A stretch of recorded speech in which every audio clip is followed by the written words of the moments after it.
प्यारे बच्चों नमस्कार। यूनिट नंबर 4 की इस पांचवी वीडियो में मैं आपका स्वागत करता हूं और आज हम लोग एक इम्पॉर्टेंट टॉपिक के ऊपर बात करने वाले हैं, कर्व फिटिंग। सबसे पहले तो हम लोग ये समझेंगे कि कर्व फिटिंग होता क्या है और what is the importance of curve fitting. Actual में होता यह है कि अभी तक हम लोग क्या कर रहे थे, हमारे पास में कुछ डेटा दिया होता था। मान लीजिए कि कुछ x की वैल्यू दी हुई है और कुछ y की वैल्यू दी है। Suppose that x1, x2, x3 से लेके xn और कुछ वैल्यू दी है y1, y2, y3 and dot dot y4 तक। ये कुछ वैल्यूज दी हुई है। कर्व फिटिंग का मतलब ये होता है कि आप इन डेटा की मदद से ऐसी कर्व की इक्वेशन निकालें जो कि x1 के लिए y1 देता हो, x2 के लिए y2 देता हो, x3 के लिए y3 देता हो। यानी कि ऐसी इक्वेशन जो कि अप्रोक्सीमेटली इन पॉइंट्स को सेटिस्फाई करे। ये एक्चुअल में पॉइंट है ना। अगर हम लोग 2D में इनको x1 y1 लेके पॉइंट बना के लें तो वास्तव में ये पॉइंट्स ही हैं। तो ये एक ऐसा प्रोसीजर, एक ऐसा मेथड जिसकी मदद से हम दिए हुए इन डेटा या आर्गुमेंट और उनकी करस्पॉन्डिंग जो फंक्शनल वैल्यू दी हुई होती हैं उनके लिए मोस्ट अप्रोक्सीमेट कर्व की इक्वेशन निकालते हैं। इस प्रोसेस को कर्व फिटिंग कहते हैं। आई रिपीट, वह प्रोसेस, ऐसी प्रोसेस जिसमें हम दिए हुए डेटा पॉइंट्स या फिर इन XY वैल्यूज के लिए मोस्ट अप्रोक्सीमेट कर्व निकालते हैं, उस प्रोसेस को कर्व फिटिंग कहते हैं। हम लोगों को M3 में दो प्रकार की कर्व फिटिंग पढ़नी है। नंबर वन हमें पढ़ना है लाइन फिटिंग, यानी कि लाइन की इक्वेशन में इन डेटा को फिट करना। और नंबर 2 हमें पढ़ना है parabola fitting, right. Number 2 parabola fitting. Number 2 is parabolic fitting. Line fitting का मतलब यह है कि इस डेटा की मदद से एक लाइन की equation y is equals to, suppose that y is equals to a plus bx निकालना। और पैराबोला फिटिंग मतलब इन डेटा की वैल्यू की मदद से y is equals to a plus bx plus cx square, यानी कि एक पैराबोला की इक्वेशन निकालना। अब स्टूडेंट सवाल ये उठता है कि भाई ठीक है, हम ये दोनों इक्वेशन निकाल लेंगे, हमें लाइन फिटिंग और पैराबोलिक फिटिंग करनी है। तो ध्यान दीजिएगा, हमें तो क्वेश्चन में केवल इतनी वैल्यूज दी रहेंगी, तो हम कैसे लाइन फिटिंग करेंगे और कैसे पैराबोलिक फिटिंग करेंगे ये हम लोगों को समझना है बस केवल। और ध्यान रहे कि लाइन फिटिंग करने के लिए केवल a और b चाहिए, हमें a और b, और पैराबोलिक फिटिंग करने के लिए a b c तीन कांस्टेंट चाहिए। तो हम लोग अब वर्किंग रूल देखते हैं कि कैसे हम लोग किसी भी इस डेटा की मदद से लाइन फिटिंग करते हैं और कैसे पैराबोलिक फिटिंग करते हैं। ठीक, ये बहुत ही आसान मेथड है और कोई ज्यादा घबराने की जरूरत नहीं है। वर्किंग रूल समझिएगा, क्वेश्चन अपने आप बन जाएगा। ठीक, विजुअलाइज करिए इसे, महसूस करिए कि हम कर क्या रहे हैं। ठीक है ना। आइए जरा देखें लाइन फिटिंग के लिए वर्किंग रूल। अब में हमें करना है, suppose that let x1 y1 x2 y2 and xn yn xn yn are given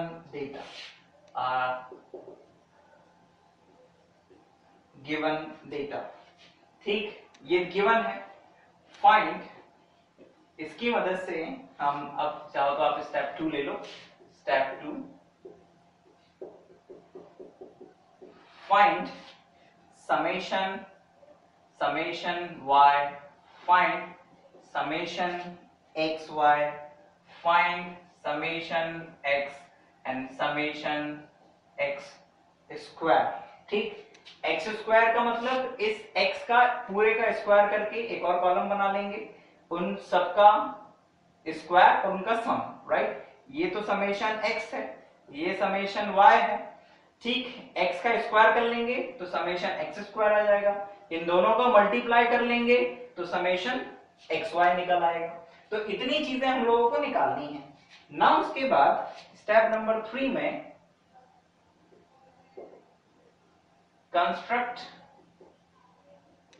construct normal equation, ये इंपॉर्टेंट चीज है, यही बस सबसे इंपॉर्टेंट है इस पूरे चैप्टर में, normal equations. Okay, construct normal equation for A and B as, तो ये नॉर्मल इक्वेशन होती हैं समेशन y ये रहा plus NA plus B summation x, right, summation x, yes. n मतलब कितने आपको डेटा दिए हुए हैं और समेशन x तो सारे x को ऐड कर दीजिए and summation xy is equals to a summation x plus b summation x square, right students. तो ये जो है ये है normal equation. In normal equation में आप इन सारी वैल्यूज को a और b को छोड़ के ये सारी वैल्यूज सब्स्टिट्यूट करेंगे और तो आपके पास a और b दो अननोन के फॉर्म में दो लीनियर इक्वेशंस बन जाएंगी। इन लीनियर इक्वेशन को सॉल्व करिए। स्टेप नंबर 4 में सॉल्व इक्वेशंस गिवन इन 1, इन्हें सॉल्व करिए and find A and B। जब A B आ जाए तो इन्हें अगले स्टेप में put them into equation of line. Equation of line में सब्स्टिट्यूट कर दीजिए और इक्वेशन ऑफ लाइन आपके सामने है ही सही, y is equals to a plus bx। इस इक्वेशन ऑफ लाइन में सब्स्टिट्यूट कर दीजिए, आपकी होगी कर्व फिटिंग यानी कि line fitting finish. That's all students. तो लाइन फिटिंग में this is the procedure. I repeat, आपको ये जो डेटा गिवन होगा इसकी मदद से ये 4 वैल्यूज निकालनी है, ठीक है ना। आपको 2 कॉलम और बनाने पड़ेंगे, एक कॉलम xy के लिए बनेगा, एक x स्क्वायर के लिए, उनको ऐड कर दीजिएगा, समेशन आ जाएगा। इन सब वैल्यू को एक नॉर्मल इक्वेशन में, इसे अपने दिमाग में रखिएगा बिकॉज दीज आर इंपॉर्टेंट और इसे भी याद रखना बहुत आसान है। ये कहां से बनती है, ये इसी से बनती है। देखो इन सब में अगर समेशन लगा दोगे तो ये बन जाएगी और इस पूरे में x का मल्टीप्लाई कर दोगे दोनों और फिर समेशन लगा दोगे तो ये बन जाएगी, ठीक। It is very easy. तो ये है नॉर्मल इक्वेशन स्टूडेंट्स और ये है वर्किंग रूल। इस वर्किंग रूल की मदद से आप किसी भी क्वेश्चन को सॉल्व कर सकते हैं जिसमें लाइन फिटिंग की बात कही गई है। अब आइए जरा हम लोग वर्किंग रूल देख लें पैराबोलिक कर्व फिटिंग के लिए। और now students, the working rule for parabolic fitting.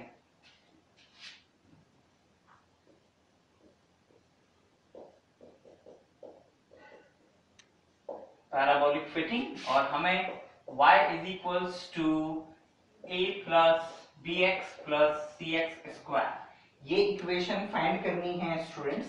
और इसके लिए हम लोग जो वर्किंग रूल यूज करने वाले हैं वो कुछ इस प्रकार है। वर्किंग रूल, सबसे पहले तो क्या करना है स्टूडेंट्स, हमें कंस्ट्रक्ट करना है नॉर्मल इक्वेशंस को।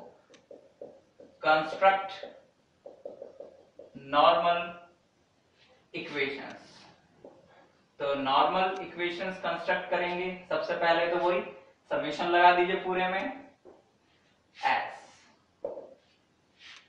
Construct normal equations for A B and C, A B and C as summation y is equals to na plus b summation x plus c summation x square summation of xy is equals to a summation of x plus b summation of x square plus c summation of x cube, and next and final x square y is equals to a summation x square plus b summation x cube plus c summation x to the power 4 students, right? So these are the three normal equations, और इन normal equations को निकालने के लिए आपको जरूरत पड़ेगी summation y की, आपको जरूरत पड़ेगी समेशन xy की, आपको जरूरत पड़ेगी समेशन x स्क्वायर y की, आपको जरूरत पड़ेगी समेशन x की, आपको जरूरत पड़ेगी समेशन x स्क्वायर की, आपको जरूरत पड़ेगी समेशन x क्यूब की, और आपको जरूरत पड़ेगी summation x to the power 4 की। यानी कि आपको यहाँ पर कई सारे कॉलम बढ़ाने पड़ेंगे इस टेबल में। आपको xy का कॉलम बढ़ाना पड़ेगा, आपको x स्क्वायर का कॉलम बढ़ाना पड़ेगा, आपको x स्क्वायर y का कॉलम बढ़ाना पड़ेगा, आपको x क्यूब का column x to the power 4 का कॉलम, ये सारे कॉलम आपको बढ़ाने पड़ेंगे। ठीक है स्टूडेंट्स। देन इसके बाद जब ये सारी वैल्यूज आप कैलकुलेट कर लेंगे तो इन्हें नॉर्मल इक्वेशन में रख दीजिएगा। तो ये एक सिस्टम 3 इक्वेशंस बन जाएंगी, 3 लीनियर इक्वेशंस बन जाएंगी ए बी एंड सी के फॉर्म में। इन्हें आप अपने केएलसी की मदद से इजीली सॉल्व कर लेंगे और फिर आप वैल्यू निकाल लेंगे। आप वैल्यू निकाल लेंगे, find the value of A B and C by solving above normal equations। इन नॉर्मल इक्वेशंस को सॉल्व करके एबीसी की वैल्यू निकाल लेंगे, राइट स्टूडेंट्स। और जब वो एबीसी की वैल्यूज आ जाएंगी तो उन एबीसी की वैल्यूज को कहां रख देंगे, वो जो ऊपर इक्वेशन दिख रही है उसमें, राइट। तो इन सबको रख देंगे यहाँ पे, पुट देम या फिर put a b c into y is equals to a plus bx plus cx square। That's all students। जब आप इसमें लिख देंगे c स्क्वायर नहीं cx स्क्वायर, जब आप इसमें ये abc की वैल्यू रख देंगे तो आपके पास पैराबोला आ जाएगा जो कि इन इक्वेशंस, इन दोनों वैल्यूज को x के करस्पॉन्डिंग y को अप्रोक्सीमेटली सेटिस्फाई करेगा। एग्जैक्टली नहीं, क्योंकि ये जो फिटिंग होती है अप्रोक्सीमेट फिटिंग होती है, एग्जैक्टली नहीं होती है, पूर्णतः बिल्कुल फंक्शनल रिलेशनशिप नहीं बन पाता है। तो स्टूडेंट ये है कर्व फिटिंग जो कि आप लोगों को पढ़नी है। इन मेथड का इस्तेमाल करके आप लोग कर्व फिटिंग कर सकते हैं। आप लोग बुक में देखें क्वेश्चन, आप लोगों को आसानी से समझ में आ जाएगा। एक चीज और यहाँ पर मैं आपको जो रिमार्क बताना चाहता हूँ, जो अक्सर आपको हो सकता है जरूरत पड़ जाए, वो रिमार्क ये है, हो सकता है कि किसी क्वेश्चन में ये x और y की वैल्यूज बड़ी आ जाए, मतलब जिनका square cube x to the power 4 करना काफी बड़ा हो जाए। तो उस केस में हम लोग क्या करते हैं, इनको छोटा करने के लिए कुछ सब्स्टिट्यूट करते हैं, उसे कहते हैं चेंज ऑफ स्केल, है ना। तो हम ये सब्स्टिट्यूशन कर देते हैं,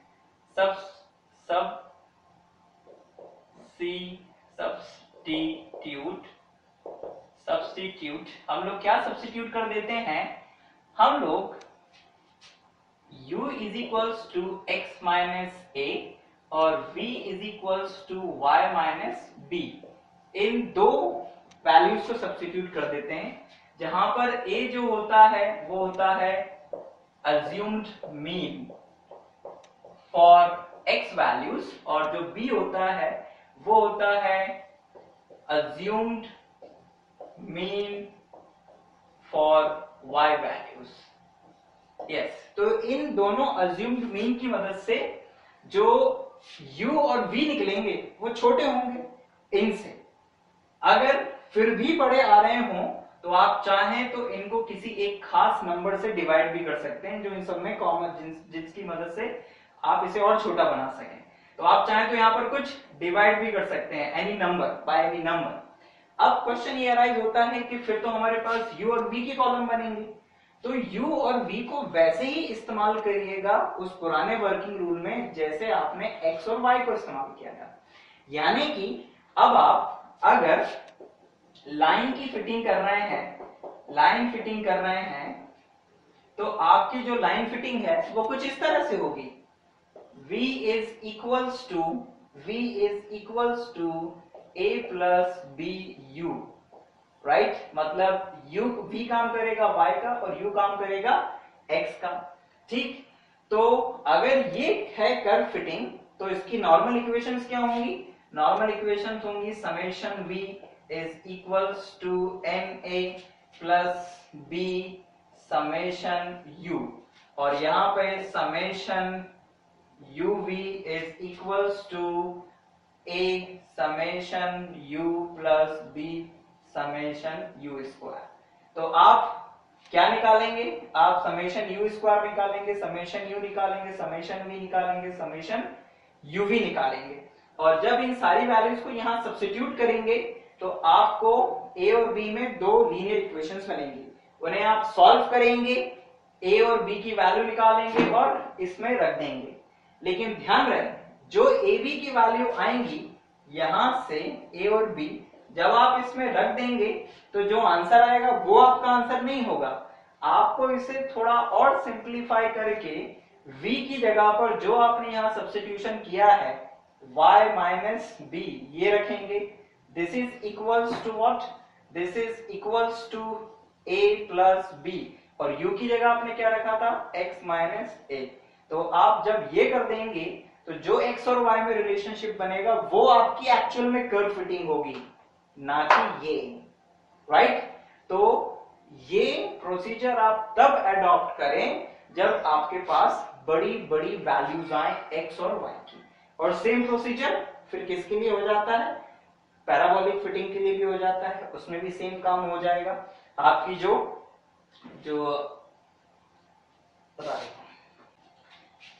सेम काम जब आप पैराबोलिक कर्व फिटिंग करेंगे, यस, पैराबोलिक कर्व फिटिंग करेंगे जब आप, तो उसमें भी यही होगा।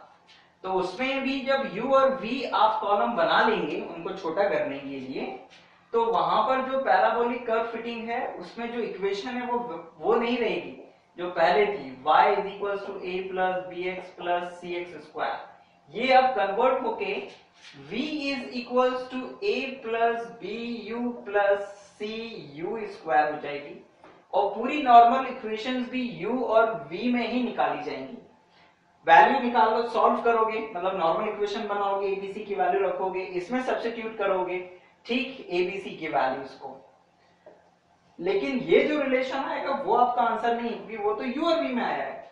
आपको इसमें वापस u और v की जगह y minus B a plus B x minus a and plus C x minus a का होल स्क्वायर, जब ये वैल्यू सब्स्टिट्यूट कर देंगे तो जो रिलेशन बनेगा वो आपका पैराबोलिक कर्व फिटिंग होगा x और y में, ओके? क्योंकि वैल्यू अगर x y में दी है तो आपको भी x y में ही आंसर निकालना है।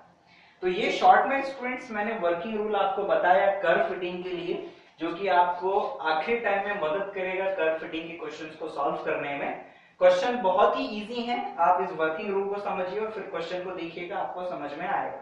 इंपॉर्टेंट केवल नॉर्मल इक्वेशंस को सॉल्व करना है, जो कि आप आसानी से केएलसी से कर सकते हैं, और उन नॉर्मल इक्वेशंस को बनाने के लिए समेशन में X square summation B Y square like that ये वैल्यूज निकालना, ये थोड़ा सा आपको करना पड़ेगा मेहनत।